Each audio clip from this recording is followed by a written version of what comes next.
अस्सलाम वालेकुम व्यूअर्स, आपको खुशामदीद कहते हैं नए एपिसोड में। प्रोग्राम का नाम अब यानी कि पता ही है आपको, lockdown diaries with Ahmed Najeeb. बकल्ला खुद में आ चुका हूं और आज के प्रोग्राम में एक और बड़े जबरदस्त गेस्ट मेरे पास मौजूद है। कहते हैं टाइम थोड़ा कम होता है लोगों के पास, इसलिए मैं लंबी तारुफ जो कराना नहीं जा रहा। प्लेयर बहुत आउटस्टैंडिंग है और ये ऐसे प्लेयर थे जब इंटरनेशनल क्रिकेट में आए तो उन्होंने तब से रिकॉर्ड बनाना शुरू किए और बहुत आउटस्टैंडिंग ओपनिंग बैट्समैन पाकिस्तान के लिए, काफी अच्छा सर्व किया पाकिस्तान को। सो आज हमारे साथ मौजूद हैं, जल्दी से चलते हैं इनके तरफ, यासिर अमीद। तो इनको वेलकम कहते हैं। अस्सलाम वालेकुम and warm welcome to the show.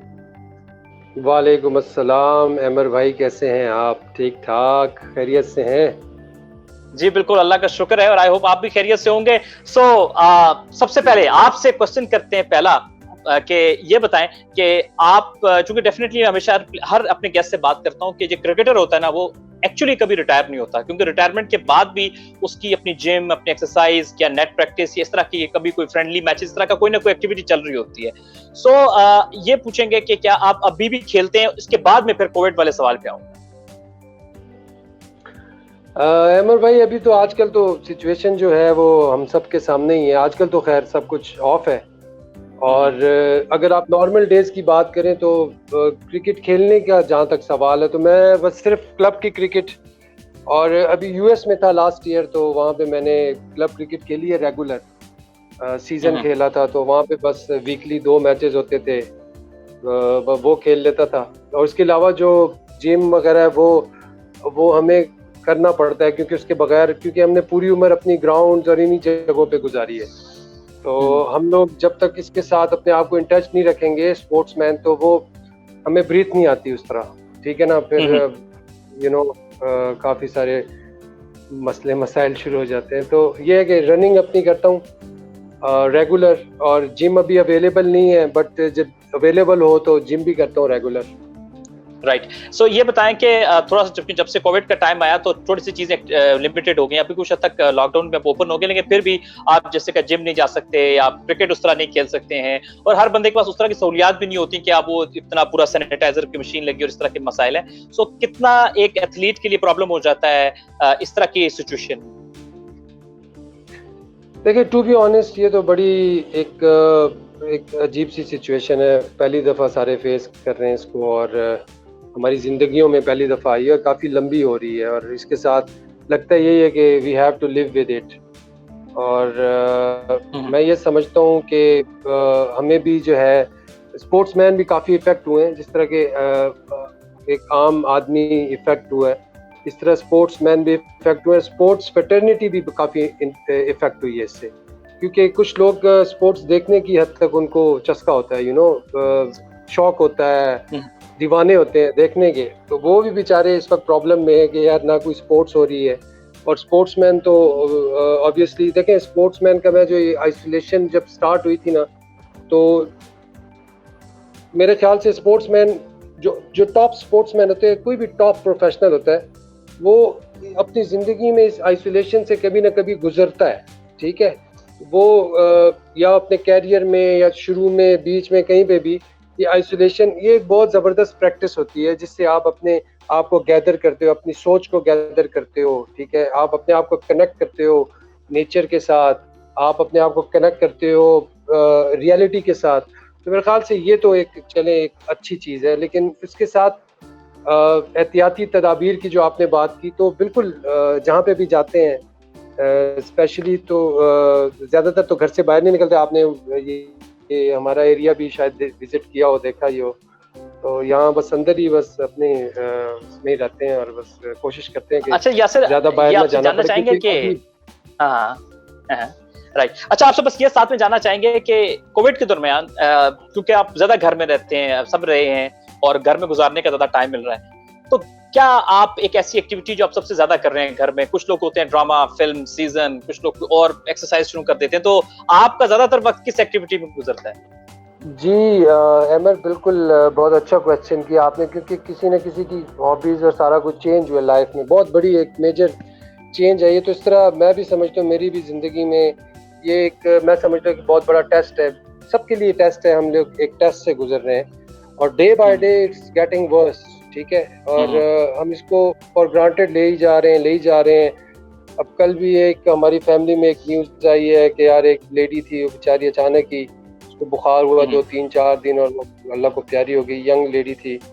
तो इस तरह की जो न्यूज़ेस है ना, ये जो है थोड़ा डिप्रेस कर देती है इंसान को। तो मैं तो ये समझता हूँ कि ये हमारे लिए एक अच्छा मौका है कि रमज़ान भी गुजरा है और उसके साथ एक रूटीन बन गई है एक इबादत की, क्योंकि मैं ज़हनी तौर पे मतलब आप कह सकते हैं मेरी सोच जो है मजहबी रुझान ज़्यादा है मुझे, क्योंकि मैं इन चीज़ों से काफ़ी फैसिनेट होता हूँ।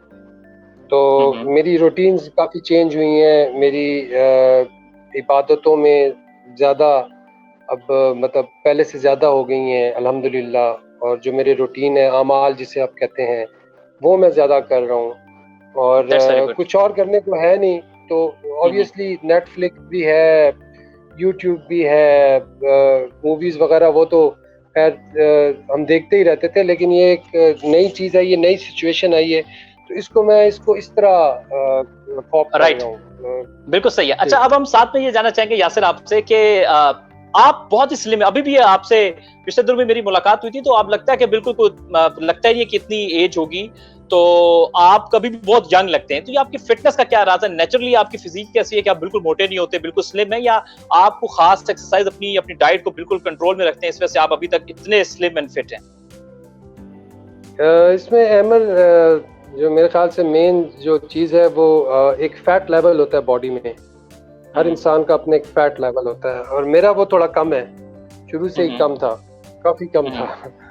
तो जिसकी वजह से जो मेरी जो मोटा होने की जो वो है ना, जो मतलब मोटा मैं नहीं होता, ठीक है, मेरे में वो ही नहीं है। मतलब आप कह सकते हैं, क्या कहते हैं उसका, एक वर्ड है, इंटेंसिटी नहीं है या कैपेसिटी नहीं है।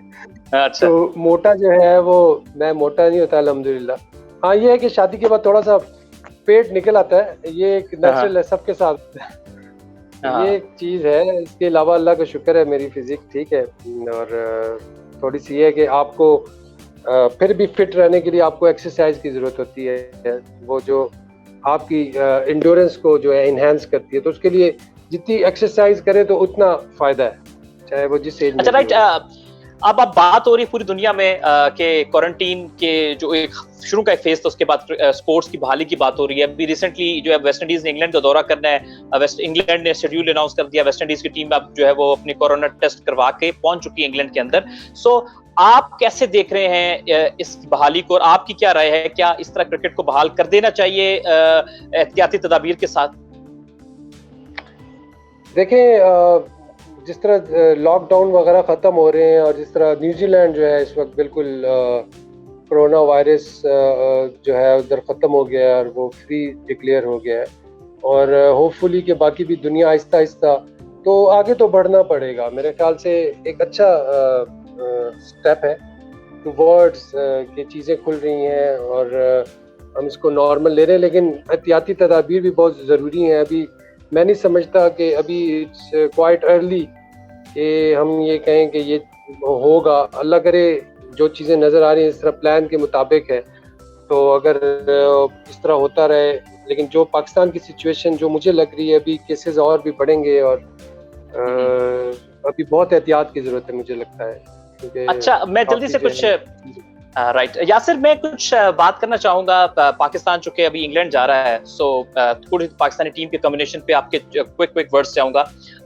पाकिस्तान की जो बैटिंग है स्टिल उसमें हमें यूथ भी नजर आएगी, एक्सपीरियंस भी नजर आएगा। हमें ओवरऑल थोड़े से पता है, प्रोबेबल्स भी कभी अंदाजा है कि ये ओपनर्स होंगे, मिडिल ऑर्डर होंगे, उसमें कुछ नामों का इजाफा हो सकता है। आप पाकिस्तान की ओवरऑल फास्ट बॉलिंग को कैसे देख रहे हैं? चूंकि जिसमें अब शाहीन, अब्बास और हमें नसीम शाह टॉप पे नजर आते हैं, उसके अलावा भी मजीद कुछ पाकिस्तान क्रिकेट बोर्ड साथ में और बॉलर्स लेके जाएगा। सो आप हमारी फास्ट बॉलिंग को कैसे देख रहे हैं? इंग्लैंड के खिलाफ कितनी मौसर हो सकती है? देखिए, बिल्कुल फास्ट बॉलिंग जो है काफ़ी इम्प्रेसिव है टू बी ऑनेस्ट। और जिस तरह के शाहीन हैं और अब्बास की काफ़ी वहाँ पे परफॉर्मेंसेज हैं, और शाहीन जो है वो विकेट टेकिंग एबिलिटी रखता है। नसीम शाह जो है उसके पास पेस है, पेस के साथ उसके पास थोड़ा सा दिमाग आ जाए और जगह से बॉल करना शुरू करे, वो आगे से खिलाए, आगे से वो बॉल करे और जानदार बॉलर है। मेरे ख्याल से वो भी एक विकेट टेकिंग, अगर उसकी विकेट्स लेने का उसको पता चल जाए या किस 10-15 विकेट्स लेते हैं, उसकी फॉर्म लग जाए तो मेरे ख्याल से फिर इंग्लैंड के लिए काफ़ी प्रॉब्लम होगी। लेकिन इसके साथ ही साथ जिस तरह पाकिस्तान टीम ने जो बोर्ड ने डिसीजन किया है यूनुस भाई को बैटिंग कोच लेने का, तो मेरे ख्याल से वो एक बड़ी खुशाइंद बात है और बड़ा पॉजिटिव स्टेप लिया है पाकिस्तान क्रिकेट बोर्ड ने। यूनुस भाई को उन्होंने बैटिंग कोच बनाया है क्योंकि वो रिसेंटली क्रिकेट भी खेले हैं और सारी उनको और उससे भी काफ़ी हेल्प मिलती है। देखें, जो बॉलर्स होते हैं ना, उनसे बॉल करवाए जाते हैं। टेस्ट मैच में बैट्समैन जो स्लिप में खड़े होते हैं, सिर्फ कैप्टन का काम नहीं होता, सारी टीम एक टीम पूरी यूनिट होती है जो बॉलर को रियलाइज़ करती है कि this is your line, this is your length और ये एरिया यहाँ पे हिट करते रहो, यहाँ पे हिट करते रहो। तो ये एक सपोर्ट जो है आपको कीपर की तरफ से भी होती है और स्लिप कॉर्डन की तरफ से भी होती है। और पीछे से अगर मैनेजमेंट है, मैनेजमेंट का भी यही फोकस हो कि बॉलर्स को, हमने बड़े बड़े बॉलर्स को देखा है जिन्होंने सीज़न में 70-70, 80-80 आउट किए हैं। हम लोग स्लिपों में खड़े होते थे या टेस्ट मैचेस में आपको, और इंग्लैंड जैसी जगह जहाँ पे बैटिंग इतनी आसान नहीं होती, तो वहाँ पे आप बॉलर से बॉल करवाते हैं, आप उसको रियलाइज़ करवाते हैं, उससे बात करते हैं कि यार आपने इस जगह पे बॉल करना है, दैट्स इट। तो वो रिजल्ट खुद ही आना शुरू हो जाते हैं टेस्ट मैच में। बिल्कुल सही है। सही। तो यासिर, हम अब साथ में आपके इंग्लैंड टूर पे हमने थोड़ा सा आपका भी टेक ले ली और ओवरऑल फास्ट बॉलिंग के हवाले से हमने बात कर ली। सो हम मेनली अब यासिर हमीद, क्योंकि हमारे गेस्ट है, आप ही के ऊपर रहना चाहेंगे। सो अब हम थोड़ा सा आपके करियर के स्टार्ट की तरफ आते हैं। मैं इससे पहले कि आपसे आपकी फर्स्ट क्लास क्रिकेट के हवाले से सवाल करूं, आपसे आपकी बिल्कुल अर्ली डेज की क्रिकेट के हवाले से पूछना चाहूंगा कि क्रिकेट का कैसे शौक पैदा हुआ और कहां से आपने क्रिकेट शुरू? क्रिकेट का शौक तो ऑब्वियसली हमारी जो पाकिस्तान क्रिकेट टीम को देख के ही शौक हुआ, और जब टीम अच्छा कर रही हो तो फिर आपके प्लेयर्स भी प्रोड्यूस होते हैं। और हमें फ़ायदा यही था उस वक्त के पाकिस्तान में क्रिकेट होती थी तो होम ग्राउंड्स पे अपने स्टार्स को देखने का मौका मिलता था और इनके साथ कहीं ना कहीं मुलाकात हो गई। या 92 वर्ल्ड कप के बाद मैं कहूँगा कि मुझे बहुत शौक हुआ कि मैं क्रिकेटर बनूं, क्योंकि पाकिस्तान टीम जीत के आई थी। और क्रिकेट बेसिकली, स्पोर्ट्स कोई भी हो, एक इंस्पिरेशन है। जब तक आप इंस्पिरेशन नहीं लेंगे तो आप एक अच्छे स्पोर्ट्समैन नहीं बन सकते। तो हम भी इंस्पायर थे, पाकिस्तान की वर्ल्ड कप की जो विनिंग टीम थी उससे मैं इंस्पायर था। फिर साथ ही साथ ये हुआ उस वक्त के इमरान भाई ने जो पीएम है इस वक्त, और उन्होंने हमारा एक Imran tiger Pepsi camp start करवाया, पूरे पाकिस्तान में एक उस वक्त हुआ था। तो मैंने अपने स्कूल से रिप्रेजेंट किया उस कैंप में। उस वक्त मेरा टैलेंट जो है वो आइडेंटिफाई हो गया था एसोसिएशन लेवल पे। जाकिर खान हमारे हेड कोच होते थे, तो उस वक्त वो पूरे इंचार्ज थे, पूरे केपी और इसके उस कैंप के इंचार्ज थे। तो उन्होंने आइडेंटिफाई किया। फिर मैं आहिस्ता आहिस्ता ग्राउंड आना शुरू हुआ। फिर मैं पेशावर क्लब ज्वाइन किया, वो सारे टॉप प्लेयर्स का क्लब होता था उस वक्त। बस फिर वो एक पता था, एक ट्रू प्रॉपर चैनल के अंडर 16 खेलनी है, अंडर 19 खेलनी है, फिर फर्स्ट क्लास की टीम में आना है। तो बस इसी तरह आहिस्ता आहिस्ता करके मैं गेम इम्प्रूव करता गया। वही बात है कि आप इंस्पिरेशन लेते हैं क्रिकेट में। जब आप प्लेयर्स के साथ खेलते हो, बड़े प्लेयर्स के साथ खेलते हो, तो आप उन बातों से उनसे सीखते हैं। तो ये चीज़ जो है बहुत ज़्यादा हेल्प करती है। यासिर, आपसे जानना चाहेंगे कि आपका जो फर्स्ट क्लास डेब्यू था, आपने जो कराची ब्लूज के खिलाफ अपना फर्स्ट क्लास पहला मैच खेला था पेशावर को रिप्रेजेंट करते हुए, तो उस पहले फर्स्ट क्लास मैच के अभी दोनों इनिंग्स में 0 थे। इस तरह का एक स्टार्ट आपके करियर का होना कि 2-0 होना, कैसा फील हुआ बीइंग इन प्लेयर के यार पहला ही मैच खेलूं 2-0 हो गए, और फिर उसके बाद कभी सोचा था कि इस तरह के स्टार्ट के बाद मैं इतना ऊपर तक खेल जाऊंगा? देखें, स्पोर्ट्समैन को ना, अगर स्पोर्ट्स खेलनी है प्रोफेशनल, मेरे ख्याल से सबसे पहले उसको ये चीज़ रियलाइज़ करनी होगी कि यार स्पोर्ट्स में बहुत ज़्यादा आपको घिरना पड़ता है। पहले आप घिरते हैं, जितना घिरते हैं उतना सीखते हैं। तो ये चीज़ मैंने सीखी हुई थी, शुरू से पढ़ी हुई थी कि किस तरह महमूद गजनवी ने सोमनाथ के मंदिर को जो फतह किया था तो कितने हमले किए थे। ये चीज़ें हमने बुक्स में पढ़ी हुई थी, तो वो बैक ऑफ हेड थी। और फिर वो एक चूंटी जो है वो दीवार पे चढ़ती है, तो वो अपनी वो मंजिल की पहुंचने से पहले ही गिर जाती है। तो वो पता नहीं कितनी ट्राइज उसने की और फिर जाके वो चढ़ी। तो ये चीज़ें शुरू से जो है मेरे मतलब हम आपस में डिस्कशन भी होती थी। और मुझे इस चीज़ ने ऑब्वियसली उस वक्त मैंने ये सोचा तो था फॉर अ मोमेंट कि यार पता नहीं क्या होगा, लेकिन फिर मुझे एक होप थी कि नेक्स्ट ईयर भी होगा, तो नेक्स्ट ईयर जब मैं फर्स्ट क्लास खेलूंगा तो फिर शायद कर जाऊं। तो बस ये है कि अल्लाह ताला आपकी नीयत और मेहनत देखता है, कोई भी आप काम करें और नेक नियति से करें, मेहनत से करें तो अल्लाह रास्ते में नहीं छोड़ता, आपका हाथ जरूर पकड़ता है और कामयाबी जो अच्छा आपको मिलती है। अच्छा, यासिर हमीद साहब से हम पूछ रहे हैं कि आप ये बताएं कि 2004-5 में उस सेशन में आपने उस वक्त फास्टेस्ट जो 1000 रन बनाने वाले ओडीआई में पाकिस्तानी बने, 24 इनिंग्स में आपने 1000 रन मुकम्मल किए थे। फिर आपने अपने डेब्यू में जो बांग्लादेश के खिलाफ किया, दोनों इनिंग्स में सेंचुरी की। सो किस चीज ने आपको इतनी अच्छी, क्या फॉर्म लगी हुई थी आपकी, कॉन्फिडेंट बहुत था, तो उसके बैक पे क्या ऐसा प्रोसेस था जो आप इतना सक्सेसफुल आपके कैरियर का स्टार्ट हुआ था? जी बिल्कुल, देखिए मैं जिस तरह आपको पहले भी बताया था कि फर्स्ट क्लास जो हमारी क्रिकेट है ना, वो बहुत ही अच्छी है। अच्छी इस सेंस में कि वो इतना प्रेशर वाली क्रिकेट है कि अगर आप उसमें परफॉर्म करो और उसके बाद मेरे ख्याल से कोई भी क्रिकेट हो दुनिया में, आप वहाँ पे परफॉर्म कर सकते हो, चाहे वो इंटरनेशनल क्रिकेट हो, कहीं पे भी हो, ऑस्ट्रेलिया हो, साउथ अफ्रीका हो, इंग्लैंड हो। क्योंकि हम जब पूरा सीजन खेलते हैं तो हम हर जगह पे मैचेस खेलते हैं, हर किस्म की कंडीशंस में खेलते हैं। तो वो सीजन जो जब मैं डेब्यू से पहले जो मैंने सीजन खेला था पीआईए से, तो उसमें हमारी बहुत बड़ी साइड थी और उसमें मैंने टॉप किया था सीजन। फाइनल में मैंने 200 किया था। फिर वनडे टूर्नामेंट हुआ था, उसमें मैंने रन्स किए। फिर फाइनल में 150 नॉट आउट किया था और फिर मेरा नाम आ गया था टीम में। और क्योंकि वो पीछे रन्स थे बहुत ज़्यादा, रन्सों का जो कॉन्फिडेंस होता है आपको, और फेलियर भी काफ़ी थे। जिस सीज़न में मैंने टॉप किया था और पाकिस्तान खेला था, वो सीज़न भी मेरा जो है बड़ा वो नाकामी से स्टार्ट हुआ था। और मैं सेकंड मैच में ड्रॉप हुआ था। पहले मैच में मैंने रन नहीं किए थे, सेकंड मैच में ड्रॉप हुआ था। फिर तीसरा मैच मुझे खिलाया तो मैंने 50 नॉट आउट किया। फिर नेक्स्ट मैच खिलाया, सेमीफाइनल था, उसमें मैंने 150 किया। फिर नेक्स्ट मैच खिलाया तो मैंने 200 किया, 200 नॉट आउट किया और हम इनिंग से मैच जीते। फिर जब मैं इंटरनेशनल में गया तो अल्हम्दुलिल्लाह बड़े कॉन्फिडेंस से गया। पहले 5-6 मैचेस मैंने वनडेज खेले, तो मैंने बड़े रन्स नहीं किए थे, लेकिन टेक्निकली मुझे उन्होंने साउंड डिक्लेयर किया था कि यार ये पाकिस्तान को खेल सकता है, जगह बना सकता है, लंबा जा सकता है। तो उन्होंने मुझ पर कॉन्फिडेंस किया। जो टीम मैनेजमेंट थी उस वक्त, राशिद भाई कैप्टन थे और ये सारे यूनुस भाई वगैरह, ये इंजी भाई थे, तो इन लोगों ने काफ़ी मुझे कॉन्फिडेंस दिया पीसीबी ने। तो मेरा टेस्ट डेब्यू हुआ तो फिर मैंने डेब्यू में 200 कर दिए।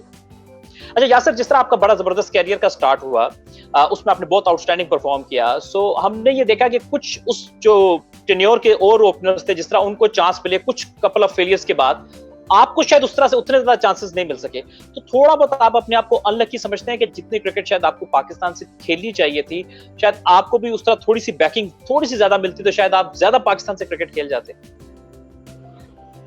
बिल्कुल अहमद, ये चीज़ बैक ऑफ माइंड तो कभी कभी इंसान, मैं सोचता हूँ कि शायद इस तरह होता है, क्योंकि लोग बहुत ज़्यादा इस चीज़ को डिस्कस करते हैं और बहुत मुझसे क्वेश्चन करते हैं कि यार आपके साथ अगर आपको ज़्यादा चांसेस मिलते। ये क्वेश्चन जो है बड़ा मेरे लिए नॉर्मल है यार। आप तो बस मेरा यही आंसर होता है यार, मैं यही कहता हूँ कि मेरे नसीब में जो क्रिकेट थी मैंने खेली और अल्हम्दुलिल्लाह अच्छी क्रिकेट खेली। मुझे रिग्रेट्स नहीं है इतने, और होने भी नहीं चाहिए, क्योंकि if you live with regrets तो आप अपना टाइम बर्बाद करते हैं बेसिकली। जो आप अपना जो हाल है इसको ख़राब करते हैं। तो मैं ये समझता हूँ कि इंसान जो है सिर्फ एक चीज़ के लिए नहीं आया इस दुनिया में, बहुत से काम है जो हम कर सकते हैं। और अल्लाह का शुक्र है कि क्रिकेट मेरी पहचान बनी, पाकिस्तान को रिप्रेजेंट किया, अच्छे लेवल पे रिप्रेजेंट किया। अल्लाह ने जो टैलेंट दिया हुआ था वो मैंने शो किया, उसको प्रूव किया, और लोग अच्छे लफ्ज़ों में याद करते हैं तो ये भी मेरे लिए बहुत है, और अल्लाह का शुक्र अदा करता हूँ।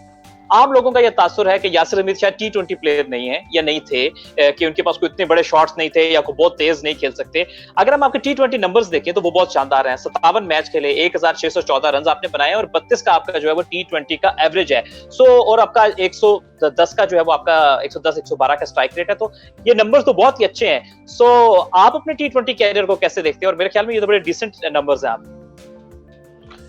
देखिए T20 जब क्रिकेट आई थी जिन दिनों में, उन दिनों में शुरू में मैंने इसको मतलब इतना लिफ्ट नहीं दिया, एंजॉय नहीं किया, क्योंकि ये नई नई थी और हमारा भी मतलब ये था कि उस वक्त ज़्यादा फोकस मेरा 4 डे और 1 डे और इन चीज़ों पे होता था। लेकिन T20 जब भी मैं खेल रहा हूँ अल्हम्दुलिल्लाह, जो आपने नंबर्स बताए, T20 को मैंने बड़ा एंजॉय इसलिए किया है, इसमें मेरे ख्याल से T20 में एक जो बैट्समैन है इसके लिए बहुत ही चांस है रन्स करने का। अगर आप जितने भी टेक्निकल प्लेयर्स को देखें तो वो T20 उनका जो फेवरेट फॉर्मेट होता है, उसकी वजह क्या है मैं बताता हूँ आपको। आपके पहले 6 ओवर्स होते हैं, उसमें आपने 3 से 4 बाउंड्रीज लेनी है, दैट्स इट। और उसके बाद स्पिनर्स जब आ जाएंगे आप उसको स्ट्राइक रोटेट कर सकते हैं, आप निकल के खेल लिया एक्स्ट्रा कवर के ऊपर से, मिड विकेट के ऊपर से, ये वो करके ना आपका 50-60 जो है वो 35 से 40 बॉलों में आराम से हो जाता है, अगर आपकी टेक्निक ठीक है। और अगर आप स्लॉगर हैं तो वो फिर एक चांस है। स्लॉगर मैं नहीं समझता कि स्लॉगर किसी भी क्रिकेट में स्लॉगर जो है वो ज़्यादा देर तक चल सकता है, क्योंकि जब वो फंसता है ना तो वो फिर बिल्कुल ही फंस जाता है।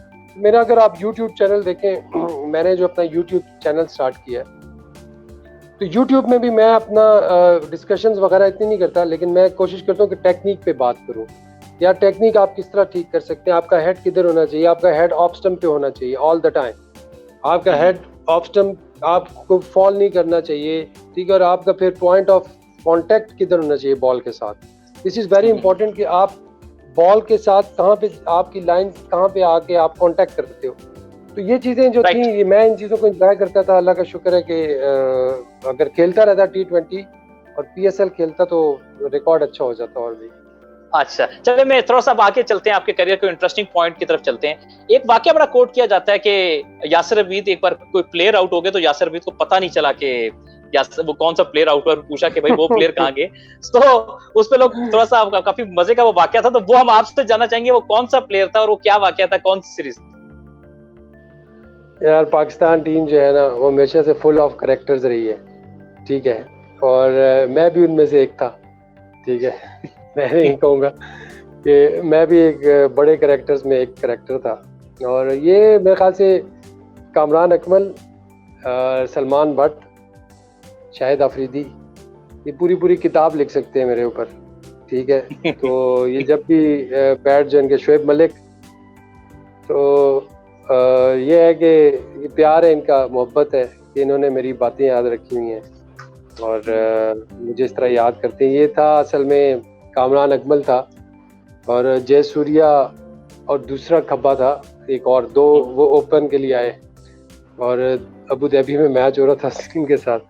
जयसूर्या जल्दी आउट हो गया था तो राइट हैंडर आया, तो क्योंकि प्रेशर होता है आप एट टाइम्स ना एकदम लॉस्ट हो जाते हो, ठीक है। इंटरनेशनल क्रिकेट में इस तरह अक्सर होता है, सारे प्लेयर्स के साथ होता है। तो मेरा ये था कि जब इस तरह का होता था तो मैं, ये मेरी बेवकूफ़ी आप समझ लें कि मैं डिस्कस कर लेता था, साथ जो खड़ा होता था उसे बता देता था यार वो किधर गया।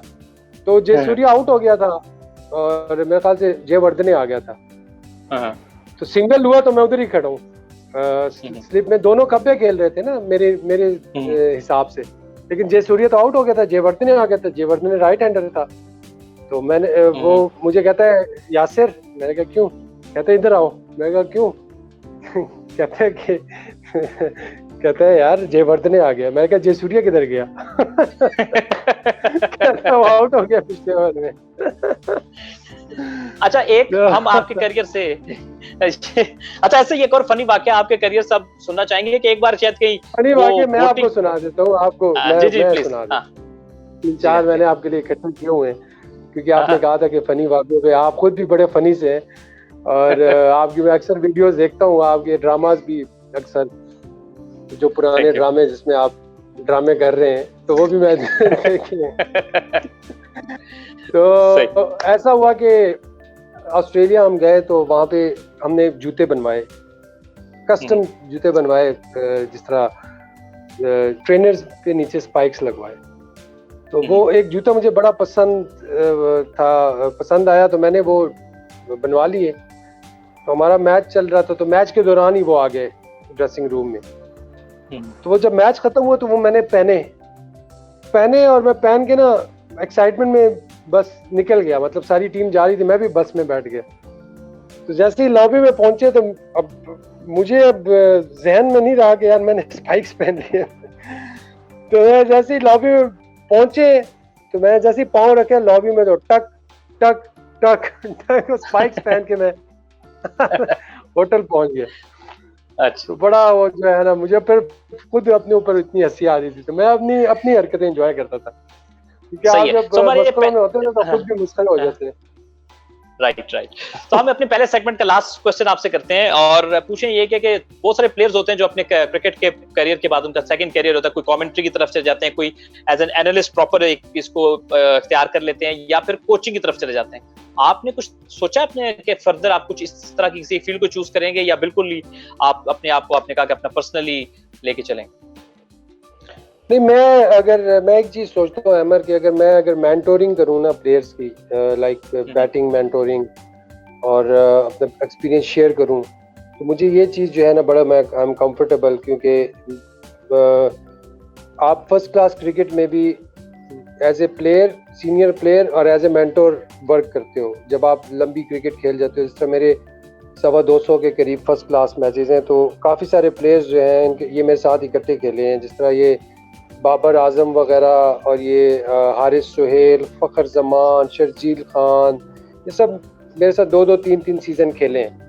तो ये काफ़ी इनके डेब्यूज़ मेरे साथ हुए हैं। सरफराज का डेब्यू मेरे साथ हुआ है, और फर्स्ट क्लास की मैं बात कर रहा हूँ। इसके अलावा ये सारे प्लेयर्स जो हैं बड़ी इज़्ज़त भी करते हैं, क्योंकि सीनियर प्लेयर की हमारे कल्चर में है कि आप इज़्ज़त करें, प्यार करें।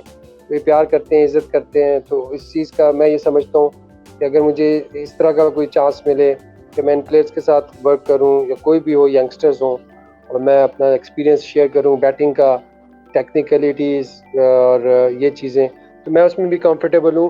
और इसके अलावा अपना बस ये है कि क्रिकेट से रिलेटेड कोई भी चीज़ हो तो एंजॉय कर सकते हैं। चलें जी, हम अपने नेक्स्ट सेगमेंट की तरफ अब चलेंगे, और जिस सेगमेंट का नाम रैपिड फायर है। तो पहला सवाल हम आपसे कर रहे हैं कि सबसे पसंदीदा डिश आपकी कौन सी है, जो आपको पसंद है कि बस आप दिल चाहता खाते ही रहे? मटन कढ़ाई, और मटन से कोई भी रिलेटेड डिश हो, जिस तरह आलू गोश्त हो गया, मटन कढ़ाई हो गया, ये चीजें, ये फेवरेट है मेरी। राइट। इसके साथ अगर हम अगले सवाल की तरफ चलें, तो 3 शहरों में से एक किसी को पिक करना हो आपको, एबटाबाद, पेशावर या इस्लामाबाद, तो आप किस शहर को पिक करेंगे? इस्लामाबाद को, राइट। इसके बाद ये बताइए कि कोई निकनेम आपका जो कि लोगों को नहीं पता, लेकिन क्रिकेट डेज में या कोई आपके घर वाले या कोई आपको बुलाते हो प्यार से, निकनेम तो हमारे कल्चर का हिस्सा है, बहुत बुलाया जाता है।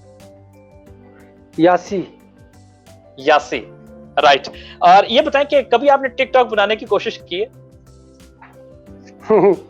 नहीं। सही है, ये गलती मैंने नहीं की। ये जानना चाहेंगे कि आपने बहुत सारे कप्तानों के अंदर खेला होगा, फर्स्ट क्लास में, इंटरनेशनल में, आपको सबसे ज्यादा किसको बेस्ट कैप्टन रेट करते हैं, जिनके साथ आपको ज्यादा मजा आया?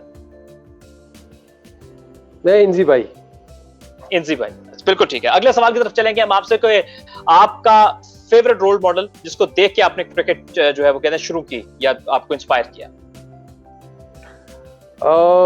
मैं ये कहूँगा कि पाकिस्तान की जो 96 की जो टीम थी वो सारे ही मेरे मतलब रोल मॉडल थे।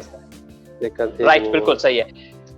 बेस्ट आपका दोस्त क्रिकेट डेज से कौन सा था जिसका सबसे ज्यादा बनती थी आपकी? पाकिस्तान टीम में तो शुएब मलिक से भी बनती थी बहुत ज्यादा, और शाहिद भाई से बनती थी, और यूनुस भाई से बनती थी, और जो लोकल क्रिकेटर्स हैं उसमें रिफतुल्लाह से बनती थी, जानिसार से बनती थी। ये दो मेरे जो मतलब जानिसार खान ग्रो अप हुए हैं जिनके साथ। बिल्कुल सही है। तो ये बताइए कोई ऐसी एक डिश जो आप बहुत अच्छी बना लेते हैं कि यासर अबीद ये डिश के एक्सपर्ट हैं?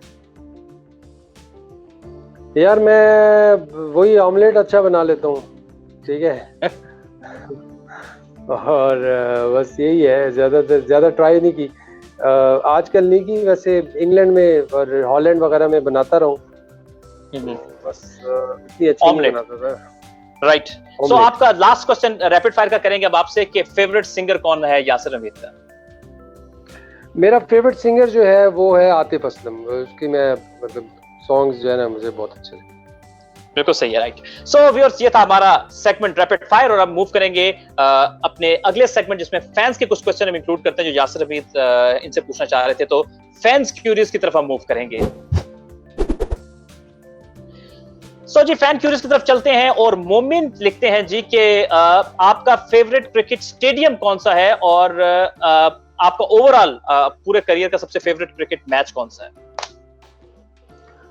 अच्छा ठीक है, क्वेश्चन इसलिए मैं इसका आंसर मैंने दिया तो था लॉर्ड्स का, बट जहाँ पे मैंने परफॉर्म किया है उस हवाले से आप देखें तो नेशनल स्टेडियम कराची, जहाँ पे मैंने हमेशा रन किए हर मैच में अल्हम्दुलिल्लाह। मतलब अगर वो पाकिस्तान के लिए है, वहाँ पे मेरा T20 का 100 भी उधर ही है जो आप बात कर रहे थे। टेस्ट के भी 200 हैं उधर और इसके अलावा वनडेज में भी परफॉर्मेंस है। फर्स्ट क्लास के मेरे उधर 200 भी है और 150 भी है, 150 2-3 है वहाँ पे। सही, राइट। तो हम अगले क्वेश्चन की तरफ मूव करेंगे। यासिर एजाज पूछ रहे हैं कि आपने मैग्रा और ब्रेटली को उनकी पीक के सालों में आपने ऑस्ट्रेलिया के टूर में बहुत अच्छा आपने खेला और बड़ा अच्छा परफॉर्म किया था। सो कैसा एक्सपीरियंस था, कितना मुश्किल होता है इतने बड़े बॉलर्स को खेलना? बिल्कुल, मैग्रा और ब्रेटली को फेस करना, देखिए जब आप इंटरनेशनल क्रिकेट खेलते हैं तो आपने विजुअलाइज किया होता है बॉलर्स को, जिस टूर पे आप जाते हो या जिस टीम के अगेंस्ट आप खेलते हो तो आप पहले 10-15 मिनट अपनी बैटिंग से पहले आप विजुअलाइज करते हैं उसे। तो ऑब्वियसली जब पे आप पेस को खेलते हो तो आप थोड़ा सा डिफरेंट मोड से खेलते हो, लेकिन जब मैग्रा की तरह बॉलर आ जाता है जो कि जिसकी पेस भी है थोड़ी बहुत और वो बॉल को हिलाता है, कट करता है, तो वो मेरे ख्याल से ज़्यादा डिफिकल्ट होता है, आपको वो क्रैम कर देता है। तो ब्रेटली को तो खेलना मुझे इतना मुश्किल नहीं लगा टू बी ऑनेस्ट, क्योंकि हम डोमेस्टिक में भी काफ़ी फास्ट बॉलर्स को खेल चुके थे, लेकिन मैग्रा जो था उस वक्त स्पेशल होता था। फिर मैग्रा के बाद हमारी मोहम्मद आसिफ आए, उमर गुल आए, अभी अब्बास हैं, ये मैग्रा टाइप बॉलर्स हैं, लेकिन उस वक्त मैग्रा एक ही होता था, तो मैग्रा को खेलना वाकई एक डिफिकल्ट जॉब था। सो अब इस प्रोग्राम को बिल्कुल इख्तिताम की तरफ लेके चलना है, तो आपका बहुत शुक्रिया कि आपने अपनी मसरूफियत से हमें टाइम दिया। सो आई होप कि आपने एंजॉय किया होगा आज का सेशन। हाँ जी दोस्तों, आई होप कि आपको आज की हमारा ये शो पसंद आया होगा विद यासिर हमीद, और आई होप आप इंतजार कर रहे होंगे कि कुछ ऐसे ही आउटस्टैंडिंग गेस्ट आगे की भी एपिसोड्स में आए। तो फिर हमारे प्लेटफॉर्म को देखते रहिए और लाइक, शेयर और कमेंट धड़ाधड़ कीजिए। तब तक के लिए मुझे दीजिए इजाजत। अल्लाह हाफिज।